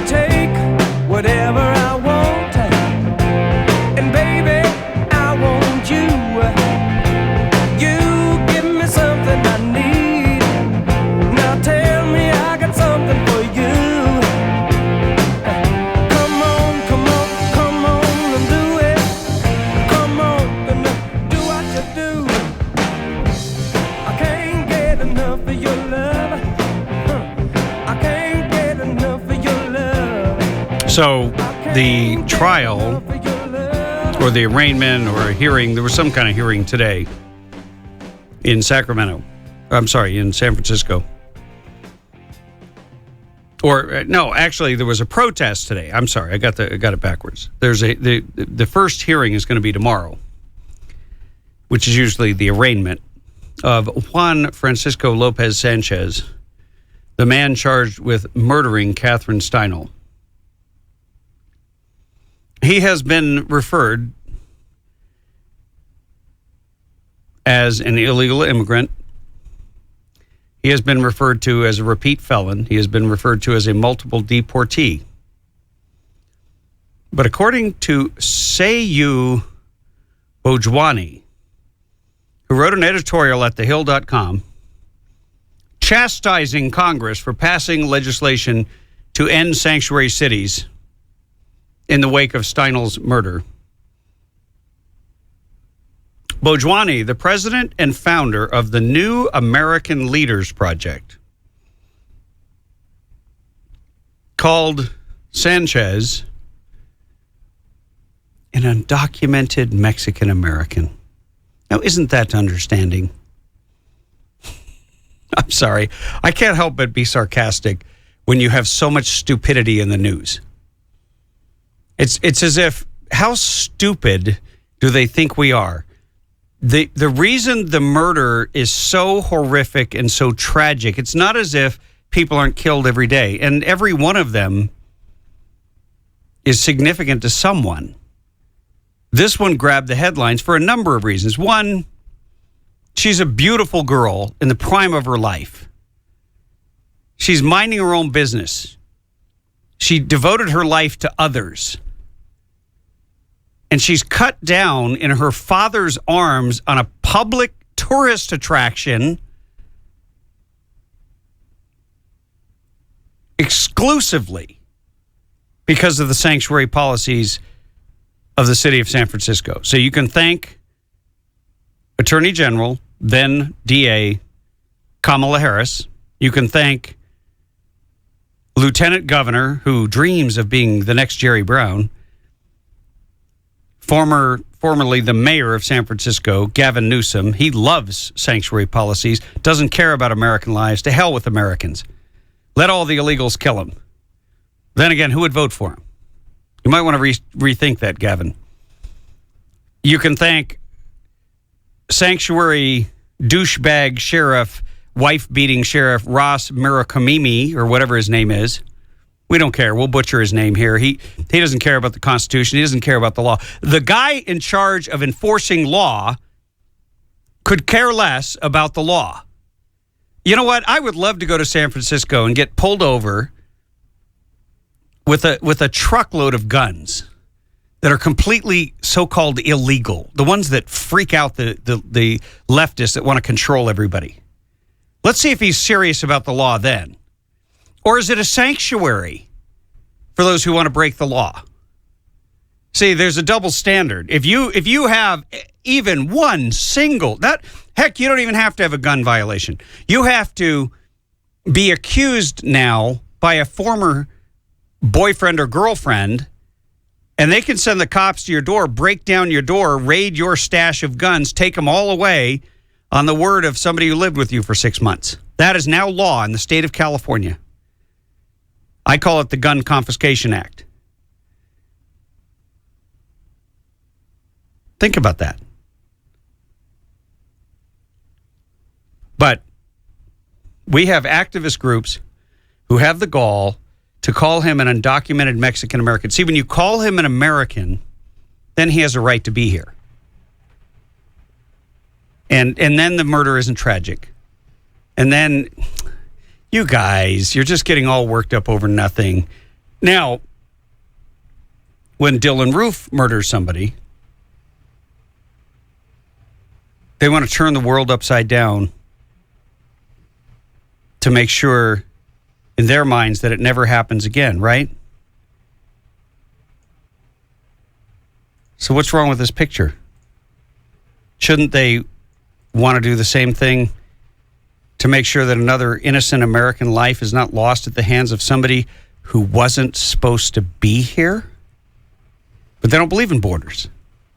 And they think anybody who believes in borders is a xenophobe. That's a very fancy insult, by the way. It's not a word that you go around using every day. Have you ever been called a xenophobe? No. Not to your knowledge. Correct. Okay. Well, if you're not being called some kind of a phobe, if you're not being called a homophobe or an Islamophobe or I'll be an Islamophobe. Arachnophobe or you're probably not making much of a difference, because they use those terms. They call you names, and most politicians are terrified of being called names. Present company excluded, because I could care less. Of course, I'm not running for anything, and I'm not in office, but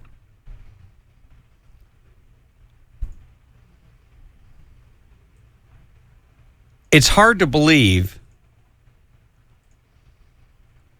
what the left stream media tolerates in terms of hypocrisy. And by the way, it's up to us. And I don't mean me and the Noskinator. I mean, it's up to all of us. Every one of us as Americans. We have to make sure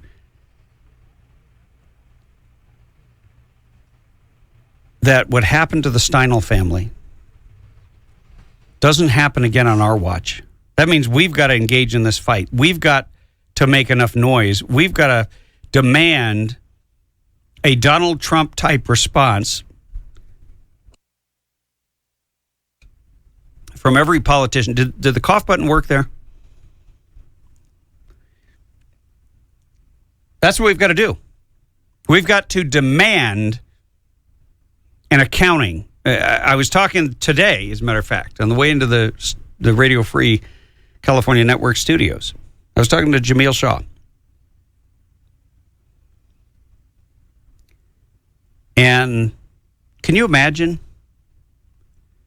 what it's like to walk in his shoes? After 5 years, he's finally gotten the respect and attention to his son's brutal, tragic murder. And I'm afraid in a couple of weeks or months, it'll all go quiet again on the Western Front. And we don't have any real opposition. We have no effective opposition from the Republican Party. And you have a lot of people that are angry, but that'll dissipate because it didn't happen to them.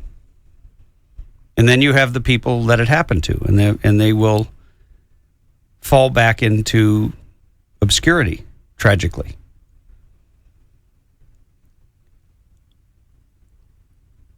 So it's up to us. We are the ones who have to hold these politicians accountable. And I don't really care if you have a Democrat representing you or a Republican. It doesn't matter. You can make their life a living hell by embarrassing them, by publicly exposing them, by videotaping and asking them hard questions and letting them answer them on camera and then exposing it to the world. There's a lot of things you can do to be effective opposition. Once you get over whether or not you're going to be liked, then this boils down to a simple thing called justice. And we need to get justice for Catherine. Justice for her family. Nothing will ever justify her death. But enough is enough.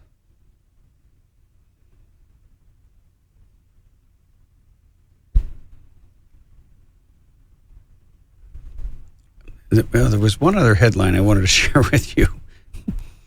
The Democrats are now explaining Donald Trump. They don't like anything they can't explain. So they've decided that Donald Trump's success is fueled by GOP dissatisfaction. And I'm sure that in part is somewhat true. It doesn't explain his popularity among Democrats. And there's a lot of Democrats that like Donald Trump because he is speaking the simple truth. And that's what the media will never tell you. And that's why they don't want Trump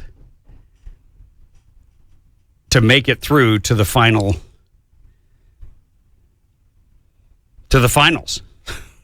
They put him in the finals and everybody else loses as soon as he walks in the door. Because he's reflecting the attitude of the people. He's putting into words what's already in people's hearts. And you can't compete with that. And it isn't about the money. Anyway, we are going to cover that debate when it happens. And by the way, we're going to have an interesting guest tomorrow. And I also want to let you know, Thursday, we are going to be doing a live remote. The Noskinator's doing a dance in there. We're going to do a live remote from a screening of the movie Trace Amounts. I was going to say Trace Elements, Trace Amounts. And it's going to be very interesting. We're going to do the whole show on SB 277, on the referendum, on people. We're going to have a crowd out there signing. And you can get more information. We'll put a link up at the website. There's only a handful of tickets left. So if that's something that you're interested in, you definitely need to act now. It is going to be in Thousand Oaks, so it is a long way from a good portion of our audience. But you know what? Little sacrifice to defend parents' rights and personal freedom. Hey, we will be right back after these amazing commercials. Stay tuned.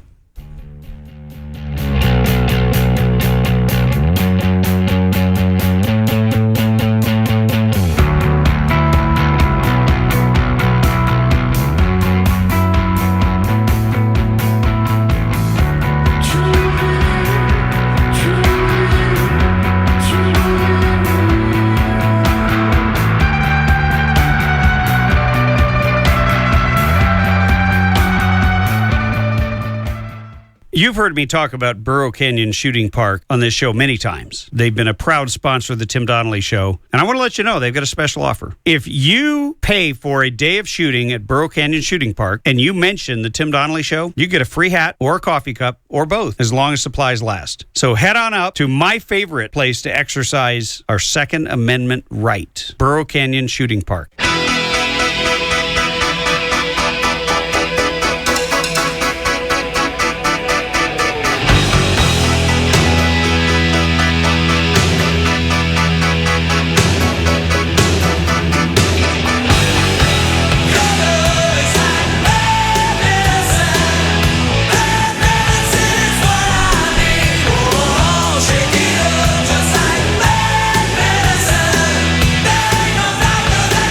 You know, I wish I had a button to turn on your mic. You were in there singing. The Noskinator is singing in the production booth. Is there something in the air? Is it just hot? It's like hot, humid, still. It's just one of those days. Yeah, I feel like I'm in the South. Hey, I was born in the South. Are you making fun of the South? No, I love the South, but, you know, the humidity, the heat. So where did you go in the South? I was in Alabama, Pensacola, Pascagoula, Mississippi. I was all over down there. I pre-commed the USS Dewey when it was in Pascagoula, Mississippi. Pascagoula. Mm-hmm.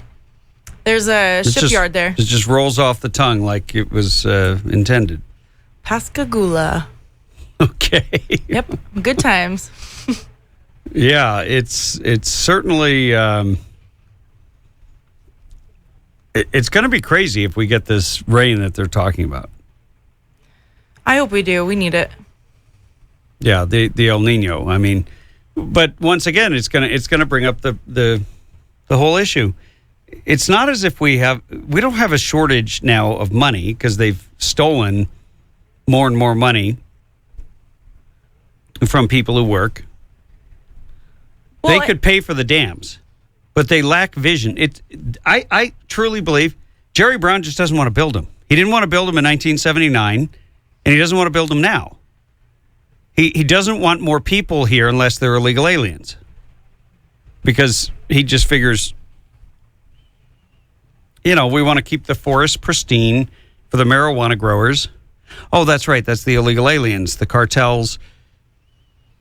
He wants to keep the people out of the forest so the illegal aliens can grow more marijuana without having to kill Americans in order to do it.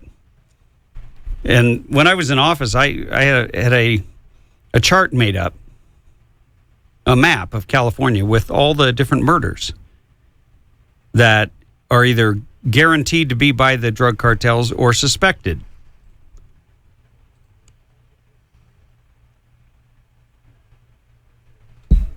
Law enforcement, when I showed it to a group of sheriffs, they said, you're missing dozens of kills that we could fill in here for you.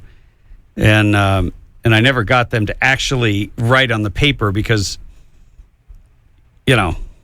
politics.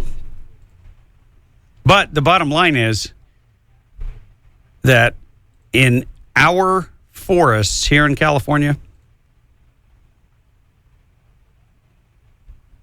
the authorities, they will make you comply with every law, every rule, every regulation when it comes to walking through the forest without a permit, when it comes to hunting, when it comes to carrying firearms on public property and this, that, and the other thing.